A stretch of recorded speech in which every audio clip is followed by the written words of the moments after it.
આપણે ગંગામાં સ્નાન કરી આવીએ, પણ મન શુદ્ધ ન થાય તો શું કામનું? ગંગા માત્ર તન નથી સાફ કરતી, મન પણ સાફ કરે છે.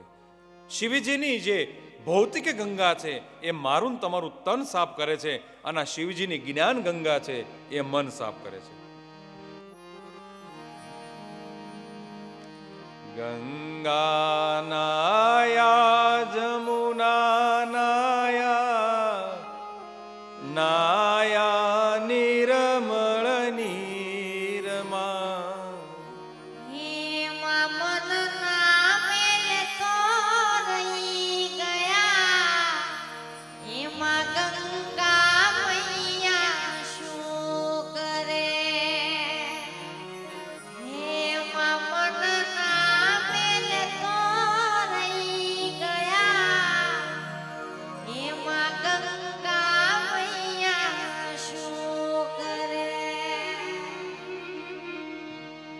ગંગામાં સ્નાન કરીને ઘરે આવ્યા પછી જો સ્વભાવ ન બદલે, મનમાં સુધારો ન થાય, તેમાં ગંગા મૈયાનો વાંક નહીં કાઢવાનો, આપણો વાંક છે. હંમેશા ભૂલ આપણી પોતાની જોવાની, બીજાની ભૂલ નહીં જોવાની. જે પણ કંઈ થયું છે એમાં મારી કંઈક ભૂલ હોય તો જ થાય, નહીતર ન થાય, આવું ભાવ આપણે રાખવાનો. ગંગા દશહરા કહેવામાં આવ્યું છે. ગંગામાં સ્નાન કરવામાં આવે તો માનવને 10 પ્રકારના પાપમાંથી મુક્તિ મળે છે. પ્રથમ છે કાયાથી થનારા પાપ. કાયાથી 3 પ્રકારના પાપ થાય. પ્રથમ પાપ થાય છે કોઈ વ્યક્તિ આપણને આપે એ પહેલા લઈ લેવું. આપણે કોઈની વાડીએ ગયા હોય ને ખૂબ સરસ મજાની કેરી હોય, એ ખેતર માલિક આપણને એમ કહેતા પણ નથી કે કેરી ખાવ ને, એ પેલા જો ખાઈ લી તો એ પાપ છે. પૂછીને ખાવ તો નથી પાપ લાગતો, અને તમે પૂછો ને તો કોઈ ના ન પાડે. પણ ભગવાને આ ઇન્દ્રિયો એવી બનાવી છે ને કે કેરી જોવે ત્યાં જ તે મુખમાંથી પાણી છૂટી જાય, પૂછ્યા વગર લઈ લઈએ. તો કોઈ વ્યક્તિનું દીધા વગરનું લઈ લેવું એ કાયાથી થનારું પ્રથમ પાપ છે. બીજું, વિધિ વગરની હિંસા. કોઈ વ્યક્તિએ તમારું કાંઈ બગાડ્યું નથી, તમારું નુકસાન નથી કર્યું, અને છતાં એના ઉપર માર કરવો, એને નુકસાન કરવું, આ વિધિ વગરની હિંસા છે. ઘણા નો કહેતા હોય ઝઘડો બીજાનો થયો હોય ત્યાં ત્રીજો લાભ લઈ લે હારો, ક્યારે તક મળશે, લ્યો ને હારો હાથ કંકીર નાખી. આ બીજું પાપ છે. ત્રીજું છે વ્યભિચારી, પર સ્ત્રી ગમન, પર પુરુષ ગમન. આ કાયાથી 3 પ્રકારના પાપ થાય છે. આ 3 પાપ ગંગામાં સ્નાન કરવાથી મુક્તિ મળે છે, એવું ગંગા કહે છે. ત્યાર પછી છે વાણીથી થનારા પાપ. બોલવાથી પાપ થાય. કોઈના વિશે કરડું બોલવું, ખોટે ખોટું કોઈના વિશે બોલી નાખવું, કરડું બોલી નાખવું. બીજું છે અસત્ય બોલવું, કરડું બોલવું, અસત્ય બોલવું.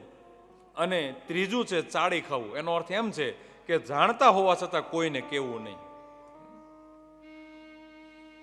આપણને ખબર છે કે અહીંયા અંધારું છે, અંધારામાં અહીંયા ખાડો છે, આપણે ત્યાં જઈ આવ્યા, આપણને અનુભવ થઈ ગયો કે અહીંયા પડી જવાય છે, તો આપણે બીજાને કહેવું જોઈએ કે અહીંયા ખાડો છે ભાઈ, જશો નહીં. પણ આપણે શું કરીએ, આમ જોઈએ ઉભા રહીને, જાઓ તો આમ જવા દો, કેવી મજા આવે છે.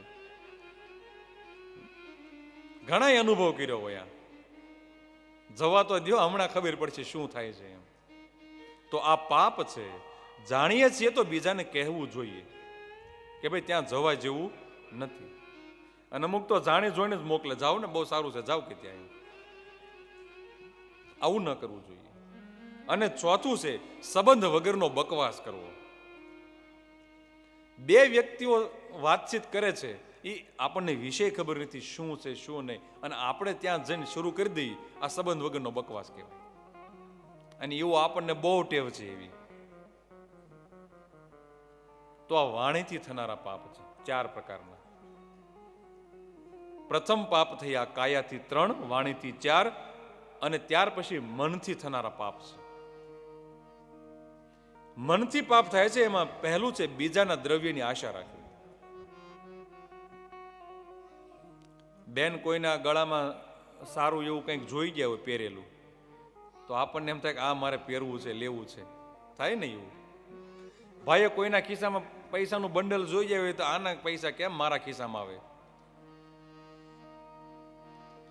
બીજાના દ્રવ્યની આશા રાખવી એ એક પાપ છે.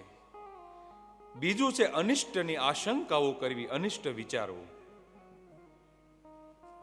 આપણે ઘરે હોય ને એમ થાય બાજુવાળી ખાડામાં પડી જાય, બાજુવાળી કૂવામાં પડી, બાજુવાળીને આમ તેમ થઈ જાય, હાથ ભાંગી જાય, પગ ભાંગી જાય, આવી ભાવના કરવું આ અનિષ્ટની આશંકાઓ છે.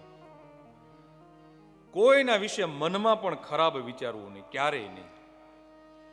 કોઈનું તમે ખરાબ કરવાનું મનમાં ખાલી વિચાર કરો ને ત્યાં આપણું પાપનું પોટલું વધવા લાગે છે અને પુણ્યનું પોટલું ઘટી જાય છે. તેથી આપણી બેગમાંથી પુણ્ય નીકળી ન જાય ને એનું ધ્યાન રાખવું. બેગ સીવી દેવી ફર્સ્ટ ક્લાસ મજાની. મનમાં પણ કોઈનું ખરાબ વિચારવાથી પાપ શરૂ થઈ જાય છે, અને મનમાં કોઈનું સારું વિચારો એટલે પુણ્યનો ઉદય થવા લાગે છે. ત્રીજું છે ખોટો આગ્રહ રાખવો, બિનજરૂરી ખોટો આગ્રહ રાખવો. ખબર છે આ વ્યક્તિ આપણે ત્યાં આવવાના નથી અને છતાં તમે કહો આવો આવો આવો આવો, અને ના છૂટકે ઓલાને મજબૂર થવું પડે. એને બસ છે જવાની ત્યારે, અને આપણે બસ છૂકવી દઈએ નહીં તો એ પાપમાં ગણાઈ ગયું છે. અને ઘણાને છૂકવી દીધેલા છે, આપણે ઘણાને વરઘોડામાં જાતે છૂકવી દીધેલા છે. તો આ 10 પ્રકારના જે પાપ છે, ગંગામાં સ્નાન કરવાથી એ પાપમાંથી મુક્તિ મળે છે.